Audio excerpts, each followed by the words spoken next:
Press the Lord bless food रेसिपीमध्ये आपणा सर्वांचं खूप मनापासून स्वागत। रोजच्या जेवणासाठी फ्लॉवर आणि वाटाण्याची अगदी झटपट बनणारी सोप्या पद्धतीने कमी वेळेत बनणारी भाजी कशी बनते ती आपण बघणार आहोत। यासाठी मी इथे वाटाणे घेतलेले आहेत म्हणजे मटर, तर हे फ्रोझन मटर आहेत। तुम्ही आपले रेग्युलर मटर घेतले तरीही चालतील। इथे फ्लॉवरचे तुरे, तर मी फ्लॉवर कट न करून घेता हे असे तुरे करून घेतलेले आहेत। यामुळे भाजीची चव देखील छान लागते। तुम्ही कट करून घेतले तरीही चालतील। इथे एक दोन कांदे चिरून घेतलेले आहेत, एक टोमॅटो चिरून घेतलेले आहे आणि थोडीशी कोथिंबीर घेतलेली आहे। तर अगदी कमी साहित्य लागतं याला। आपण एक 2 ते 3 चमचे तेल घालून घेणार आहोत। इथे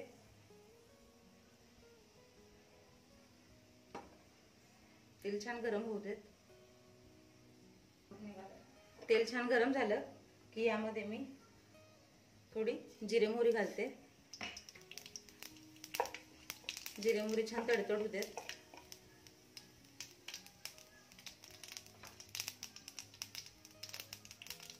तो तुम्ही फक्त मोहरी घातली किंवा फक्त जिरे घातले तरीही चालतील।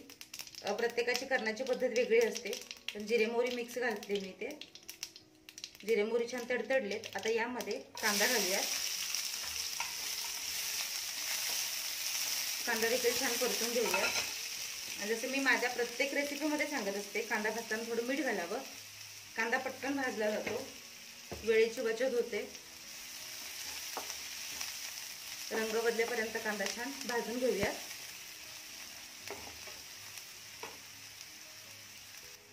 कांद्याचा रंग छान बदललेला आहे। आता यामध्ये टोमॅटो घालूया। टोमॅटो देखील परतून घेऊया।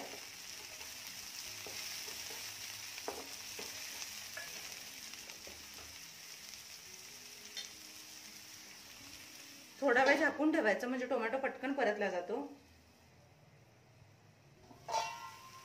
हे पहा, टोमॅटो देखील छान विरघळलेला आहे।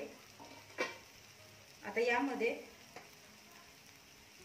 थोडीशी हळद, अगदी थोडी, आणि इथे मी घालते कोल्हापुरी कांदा लसूण चटणी म्हणजे कोल्हापुरी मसाला। तर इथे 1-2 चमचे कोल्हापुरी मसाला घातलेला आहे, तो देखील छान परतून घेऊया। कोल्हापुरी मसाल्याचं हेच एक वैशिष्ट्य आहे की यामुळे दुसरं काहीच घालावं लागत नाही। इथे मी आलं लसूण पेस्ट वगैरे काहीच घालणार नाहीये। या मसाल्यामुळे चव खूप छान येते, रंगही सुरेख येतो। आता हे पहा, मसाला छान परतून झालाय। आता यामध्ये आपण मटार आणि जे फ्लॉवर आहे ते घालूया। तर फ्लॉवरचे तुरे मी साफ करून धुवून घेतलेले आहेत। वाटाणा देखील धुवून घेतलेला आहे। हे छान मिक्स करून घ्यायचं। आपण कांदा भाजताना देखील थोडं मीठ घातलंय, त्यामुळे मीठ घालताना चवीनुसारच घाला। थोडं मीठ घालायचं। पुन्हा हे छान मिक्स करून घेऊया। आणि ही भाजी पाणी न घालता वाफेवर खूप छान होते। यामध्ये पाणी घालण्याची देखील काहीच गरज नाहीये। हे छान आता मिक्स करून घेतलेले आहे। यामध्ये पाणी न घालता हे झाकून ठेवायचं आणि वाफेवर एक 3 ते 4 मिनिट मध्यम ते मंद आचेवर छान शिजवून घ्यायचं आहे। तर हे पहा, एक 3 ते 4 मिनिटांमध्ये आपली भाजी मस्त शिजून तयार झालेली आहे। रंगही टिकून राहिलाय। हे पहा, फ्लॉवर शिजायला आणि मटर शिजायला अजिबात वेळ लागत नाही। तर पाण्याचा एकही थेंब न घालता 3 ते 4 मिनिटांमध्ये ही भाजी तयार होते। जर तुम्हाला अशी सुकी भाजी नको असेल, तुम्ही यामध्ये थोडंसं पाणी घालून ओलसर रस भाजी देखील बनवू शकता।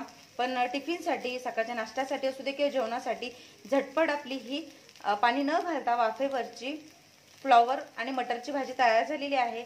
मला आशा आहे रेसिपी तुम्हाला आवडली असेल। आवडल्यास एकदा या पद्धतीने नक्की ट्राय करून बघा। कमी साहित्यामध्ये कमी वेळेमध्ये झटपट होणारी भाजी आहे आणि या पद्धतीने ज्यावेळेस तुम्ही भाजी बनवाल, न खाणारे देखील अगदी आवडीने खातील। तर आशा आहे रेसिपी तुम्हाला आवडली असेल, समजली असेल।